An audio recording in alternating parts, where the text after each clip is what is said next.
Largest opposition है। मैं मनोज जी आपसे जानना चाहता हूं, आपको तो वेलकम करना चाहिए। 8 लाख करोड़ का बजट है, आपकी चिंताएं बढ़ जानी चाहिए। इतना बड़ा बजट आपको तो वेलकम करना चाहिए कि हमारी इकोनॉमी इतनी फ्लोरिश कर रही है।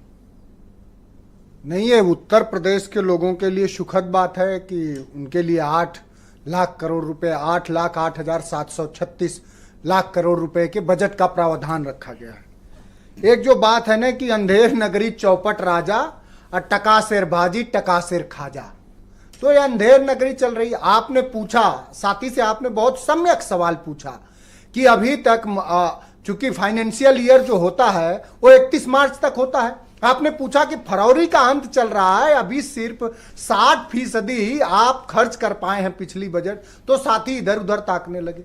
जो बजट आया है, इस बजट में हम लोग ये जानना चाह रहे हैं कि आपका ये कोई पहला बजट नहीं था, नवा बजट था मुख्यमंत्री का। हम ये जानना चाह रहे हैं कि जो आपकी हर बजट 5 लाख, 6 लाख, 7 लाख, 8 लाख करोड़ की बजट है और इसमें आप 40 लाख करोड़ रुपए इन्वेस्टमेंट का जो आना था इन्वेस्टर मीट से, उसको मिला दीजिए तो ये पूरा कितना होगा? 48 लाख करोड़ रुपए। और 48 लाख करोड़ रुपए देश की भी बजट के लगभग बराबर हो गया। लेकिन जो मुख्यमंत्री ये दावा कर रहे थे कि उनके यहां इन्वेस्टर मीट से 40 लाख करोड़ रुपए आएगी, अगर इन्वेस्टर मीट के आप वेबसाइट पे जाएं तो 4000 करोड़ रुपए का भी कहीं एमओयू अगर साइन हुआ होगा तो निवेश वाले जब ऑप्शन और कॉलम में आप आएंगे तो 400 रुपए का भी निवेश नहीं हुआ। तो वो जो एक बात है, ये बात हजम नहीं हो रही कि 400 रुपए का भी निवेश नहीं हुआ। अब आप देखिए, ये हजम नहीं होगा। अब आप वेबसाइट देखिए साहब, हम कह रहे हैं अब ये मुख्यमंत्री योगी आदित्यनाथ जी का इन्वेस्टर मीट था कि नहीं कि 40 लाख करोड़ रुपए आया? ये मैं सच हूं कि झूठ हूं? आपको बजट में क्या एतराज है? मैं कह रहा हूं कि बजट का इश्यूज पे बोलें। मैं तो बजट पर ही बोल रहा हूं साहब। बजट में बात करी गई है स्मार्ट क्लासेस की। जिस सरकार में सिद्धार्थनगर से लेकर आजमगढ़ से लेकर के सहारनपुर तक में लगभग 10,000 प्राथमिक विद्यालय बंद हो गए। जो सरकार 2018 के बाद अपने प्राथमिक विद्यालयों में एक शिक्षक की भर्ती नहीं ला पाई, लगातार नौजवान आंदोलन करते रहे, वो सरकार कह रही जिसके यहां शिक्षक नहीं हूं।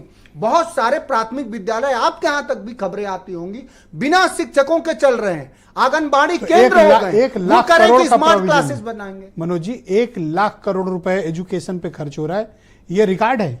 मैंने तो कहा 10 राज्यों का बजट यूपी के शिक्षा के बजट के बराबर है। अगर इतना सब रिकॉर्ड है तो एक जो अभी आंकड़ा आया है जीएसटी के कलेक्शन में, पूरे देश में जो पहला नंबर है वो महाराष्ट्र का है, दूसरा नंबर किसका है? कर्नाटक का है, और अब उत्तर प्रदेश जीएसटी ये सीतारमण जी का है। ये जो हमारी वित्त मंत्री हैं, जो प्याज नहीं खाती हैं माता जी, उनकी रिपोर्ट है, कोई समाजवादियों की नहीं है।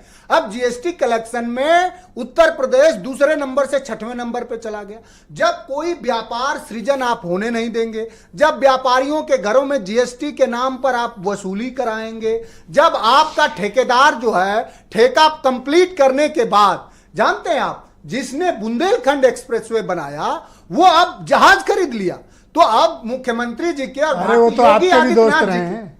अरे मेरे आपके भी हमारे समय तो उसने हेलीकॉप्टर नहीं खरीदी, हमारे समय तो हेलीकॉप्टर नहीं खरीदी, अब खरीदा। बड़ी गाड़ियां खरीदी थी।